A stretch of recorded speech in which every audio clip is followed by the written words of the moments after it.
Hello, my name's Tonya. I'm a personal trainer and a mum of 5. This is my podcast, Live Yourself Better, and it's for busy people just like you. Hello, thanks for stopping by. Welcome to Live Yourself Better. I'm Tonya, I'm a personal trainer and I do things with a bit of a difference. So you might have tried diets over the years. I don't do diets. You might have tried various fitness routines with some success or maybe not. And you might also be fed up with unrealistic expectations in the media, just in society in general, of how we're supposed to look, how we're meant to look, over focus on appearance. And another thing, you're probably also very busy. Whether you have children or not, we find that life takes over and we forget to take care of ourselves. And sometimes we forget to go out and do the things that we really enjoy because we're so busy stuck on that treadmill. And so in future episodes of the podcast, I will address all of those topics and also things like why having weight goals isn't as successful in terms of lifestyle fitness routines and what kind of goals you might want to look at instead. And I'll also talk about my own journey, but specifically in today's episode, I'm going to give you some of the background as to the creation of Live Yourself Better, how it came about, and how I actually got fit. So stay with me if you want to hear all about that. And for future episodes, please make sure to follow the podcast and to tune in regularly. I'll be publishing a podcast I'm aiming to do every couple of weeks, so stay with me and see how far we get. But again, I've got 5 kids, I am busy, so if it's every month, don't at me. It'll be whenever I can. And that's the thing, we need to do what we can, okay? We need to do what we can with the time we've got and not pressure ourselves into some level of unachievable perfectionism. So let's just roll with it and let's see how this evolves. But it's lovely to have you here. It's lovely to meet you. And thank you for tuning in.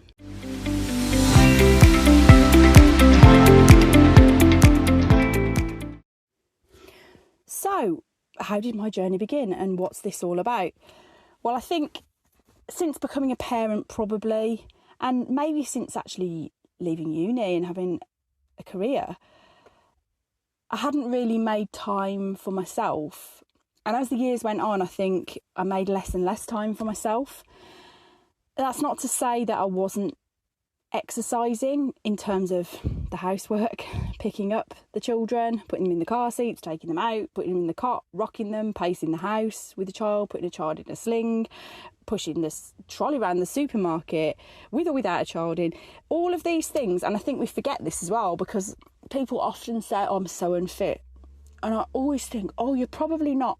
You're probably not as unfit as you think, because as long as we're moving, we're exercising. However, for me, there was a bit of a distinction between making time for exercise for myself and doing it in day-to-day life. So like going for a walk with the children, for example, it's exercise. It's a slower pace walk, but it's not to be disregarded. And absolutely, if that is the time that you can exercise, then capitalise on that. Go out for walks, go for more walks. Kids love walks, don't they? They love a bit of fresh air. If you're able to build in time to your routine, and same if you're at work all of the time, people are working round the clock and it's just impossible. You can't breathe, there's no space. But try and build something in there, and that's something that I can help you with. For me, it was, I think as the years went on, it was probably something that I really wasn't taking much notice of. I had swum when I was younger. I've been a bit of a swimmer. And then in my 4th pregnancy, I'd been swimming a lot to try and keep control of my blood pressure. But I hadn't really engaged in any kind of, I would say, formal exercise other than that. And, one day rolls into the next when you've got kids, especially when they're waking up in the night and you're tired. And I'm sure it's the same when you haven't got kids, you're overworked. One day rolls into the next, one meeting, one conference, everything else. Or if you're looking after pets, they're your priority, aren't they? We forget ourselves. And so for me, that was definitely the case. And in order to get through the day, of course, I'm going to reach for something easy, convenient, the snacks, the crisps, energy drink maybe now and again, not very often, but I would have them and I'd need them because otherwise I'd just be asleep. Prosecco, a bit more Prosecco. And don't get me wrong, I'm not saying that all of these things have to be eliminated. There's absolutely no extremes in any routine that I would advocate. I think that it's perfectly possible to build everything in as part of a healthy lifestyle. And I'll address more about that later. But once we're on that treadmill or the hamster wheel or however we kind of look at it, of life, and it's always one day I will. One day when things are calmer, I will. And I was definitely there. And I think really probably it wouldn't have changed. And then all of a sudden, something happened, a life event, which really did begin to change my perspective on things. So in 2017, I lost a relative and she was young. She had a whole life ahead of her. And I think I just went into kind of shock, which also gave a moment of pause. And I had this huge sense of guilt. Why am I still here? And why is she not? And whilst there was nothing that she could have done, I felt like a huge sense of responsibility that perhaps I should try and do anything that I could to live my life in a way that was more meaningful, because I was really lucky. I'm still here. And I think it was also a way to try and process the grief. In the weeks and months that followed, I decided to do something different and to embrace life on different terms. I mean, we'd been running a business, I had evening work, I was doing freelance work, that's as well as just having more and more children, less and less time. But like I've said before, it doesn't matter whether you've got one child or five or none, or 10 dogs or one, or one job or none. When you don't focus on yourself, then over time it just becomes a habit of not taking care.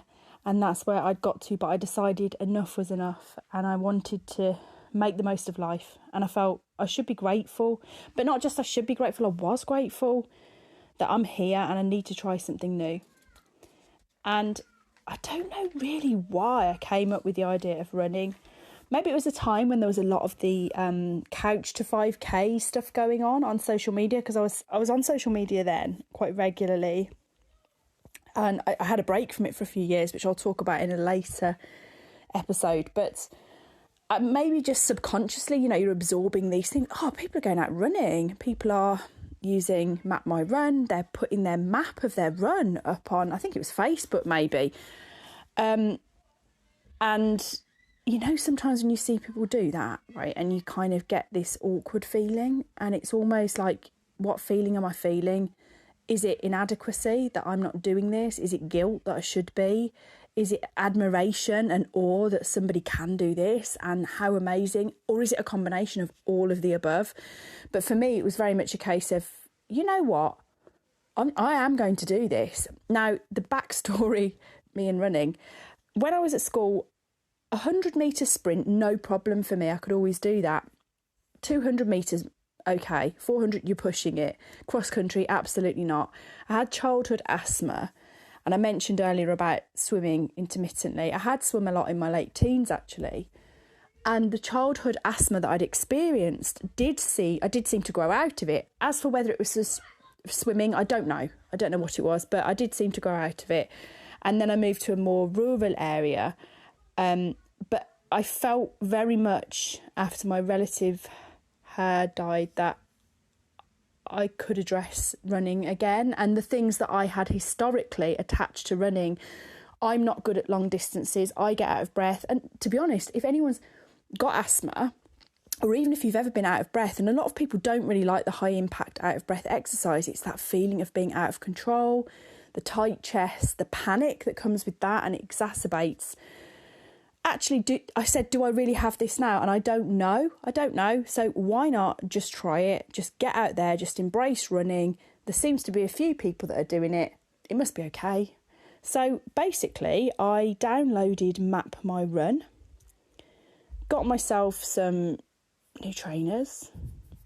I think they were like from Sports Direct. I didn't go all out and spend a load of money. And put my blue inhaler in my pocket. And off I went. And you know, it was actually really nice to get out of the house. I'd run at night in the evening.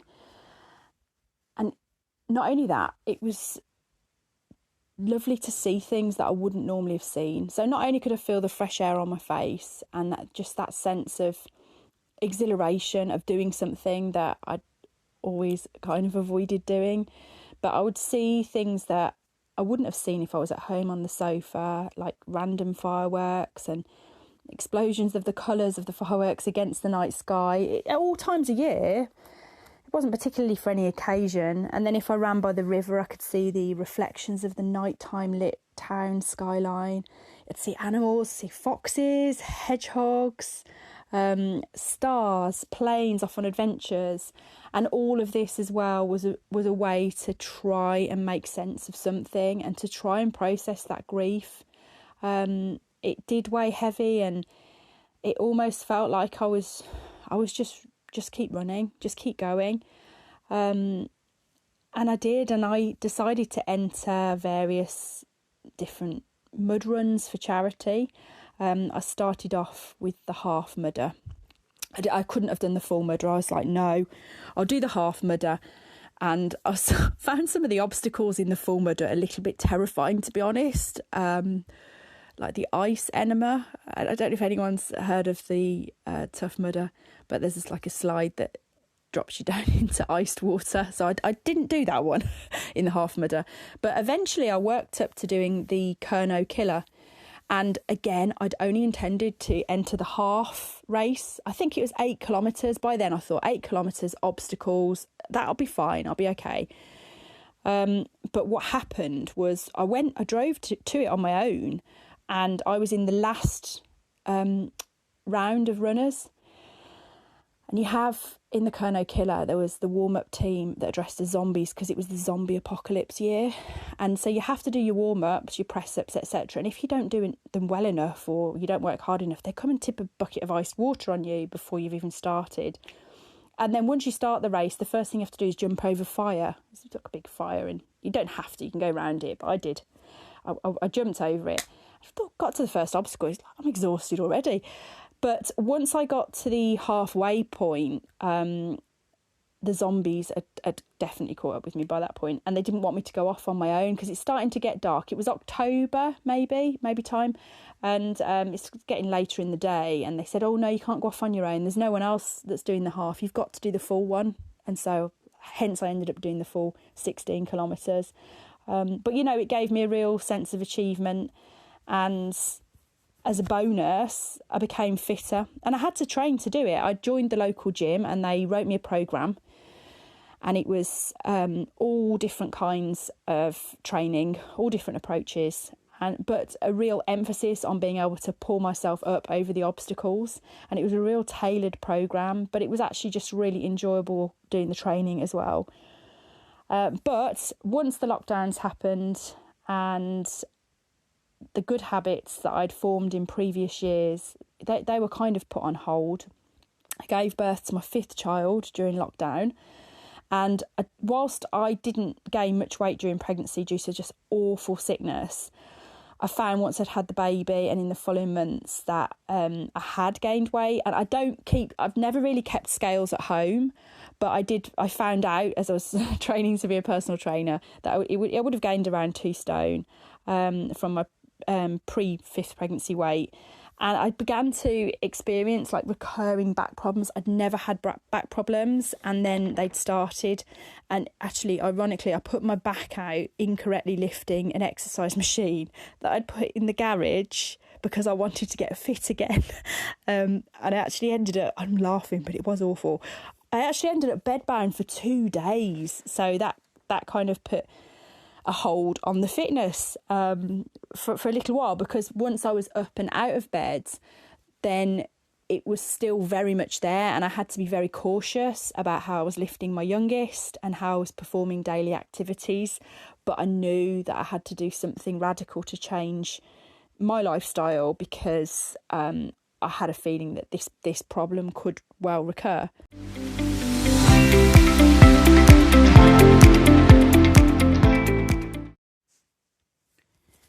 But then not long after that, I actually had a heart scare, which what happened was I'd been having some like weird feelings in my heart over the months, and I hadn't really paid that much attention to them. I'd sort of thought, oh, well, maybe it's stress, or maybe it's just been busy and not really resting enough or whatever. I always dismissed it, but I had told my mum about it. And then one time she was staying with me, and I'd woken up in the morning and my hands were in a cold sweat. And my heart, it just didn't feel right. And I kind of felt dizzy and I felt sick, and I think I had a pain in my left arm or left shoulder. I can't remember exactly, but I do remember saying to my mum and her saying, you need to phone someone about this. This isn't okay, because this has happened before, and you need to get checked out. And I think partly maybe I'd not been able to find the time to go to the doctor. So there we go. There's another example. We don't take care of ourselves. I felt like I would be dismissed, or like they'd say, oh, it's just anxiety or whatever else.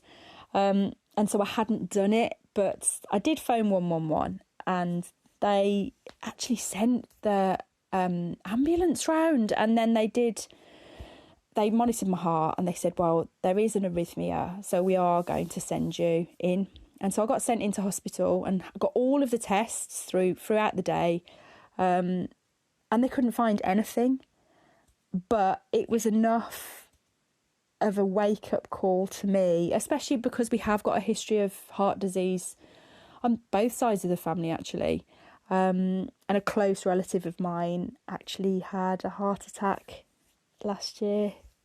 And so it was something that was on my mind, and it's still unexplained. It's still kind of transient, but it happened, and I had to do something, I think, to kind of reassure myself that it wasn't going to happen again, even though there's no guarantee of that. But I thought, right, I'm going to really try this time, and get my act together and just make these lifestyle changes that I need to make. So I decided it was time to make some permanent changes in my life and really get back into the habit of looking after myself and looking after my own health. And whereas before, when I'd gone into the obstacle course mud runs, it was really helpful at that time. It was I would say better than therapy at that point in life. And they were kind of enjoyable, different, interesting. It wasn't something that's sustainable. After all, it's not something you can go out and do every week. And so I really needed to find a way to keep those promises that I'd made about living a healthy life, but also do it in a way that was sustainable, and it wasn't going to be this roller coaster of I'm going to have a spate of being really fit now, and now I'm just going to stop again. I just know we've got to do something now that's going to last. And I say we because the changes do affect the whole family. Once you start changing a routine or changing the way you eat or any of those things, it does affect the people around you, which is why they have to be sensible, sustainable, realistic things. And so I decided that as a personal trainer, my first client was going to be myself, which actually might just sound completely crazy. But of course I had to retrain, and I had to engage in a lot of learning in person in the gym. I trained at Bannatyne's in Birmingham, and also undertaking exams as well, anatomy and physiology. I've done a nutrition course, level 3. So there was a lot to learn and a lot to take on board, but I decided in the process of it that I myself would get fit, but not just that I'd be able to sustain it and keep it going. And if I could help myself, I knew that I'd be able to help other people. But it wasn't quick, and I didn't know that I would lose around 2 stone. I didn't even really know how much I weighed until I started doing the personal trainer course. And we do all the weights and measurements and things. But interestingly, I found that doing the bioelectrical impedance, which is, the internal body fat percentage, that was really interesting because I could see that my internal body fat was really above where it should be. And perhaps through training and under the guidance of the coach there, I knew that I could change that and I could decrease the internal body fat through creating a comprehensive training program, really. And that's exactly what I aim to do for my clients. But my focus wasn't weight loss. And in fact, when I said to the coach, I'd like to lose weight, and he said, no, you don't. And I was like, what are you talking about? Yes, I do. What do you mean? It's not a goal. I said, it is a goal. It's my goal. It's not a goal. Why? Find another one. Because if you have that as your goal, all you'll do is you'll think about food all the time and you'll obsess about what you're eating and your life will just be really miserable. Is that how you want to live? Or no, of course I don't. We'll pick another goal. So I picked a fitness goal. And you know what? It was really effective, actually, because the advice was spot on. And it's not a way that I've ever wanted to live. I've never really wanted to live under the shadow of a diet. And I think that goes back to my teenage years and eating disorder thinking. And there's so much. There's probably a whole episode there too. But once you've been to those places, you don't want to have your life ruled by calories or counting. So to not have to do that was such a relief. And I can honestly say the majority of my focus was on the fitness, although I did do a nutritional analysis of my own diet. And I know people find that really daunting. It's actually really hard to get clients to do that. I think that I can really understand the fear because sometimes we just don't want to be confronted with it and we think it's going to be absolutely terrible. But do you know what I always say, and what I learned from my own experience is that in doing it, it was such a helpful process because there was many strengths there as well. And I will talk more about that in future episodes. But suffice to say, the approach that I have and the Live Yourself Better approach, it's about taking a holistic view and doing things that are achievable, but also things that you'll enjoy. It shouldn't feel like a chore to look after ourselves and to give ourselves the best chance to be healthy. And it needn't be. We do have a lot of challenges in modern day life. I'm not going to lie about that. We're not living in caveman times where it's feast or famine. We have like 24-hour supermarkets and there's adverts all over the place and there's what we would say is temptations, which is why, in my opinion, doing those kind of crazy fad diets, it doesn't work. The feast or famine or famine, whatever diet would work if you didn't know where your next meal was coming from. But that's not to make light of the cost of living crisis, because there are plenty of people who are a lot shorter on food than they were. And that has health implications too if we can't eat the right kind of food. So there's so much to address, but I will be looking at all of this. So I hope you've enjoyed the introductory episode, and if you have, please do follow me, subscribe, recommend me to your friends, do all the things, and come back and I'll see you for next episode, where this Saturday I'm actually going to go and do something that I've never done before, and I'm going to take you with me. So if you want to hear all about that, stay tuned. You can find my website, Live You Better, liveyoubetter.biz, B-I-Z, liveyoubetter.biz. Go and find me there, and on there it's got the links to all my social medias. I'm not brilliant at social media. I'm okay. I'm there. So it'd be nice to see you. I'm getting better. And we'll catch up soon. All right, you take care.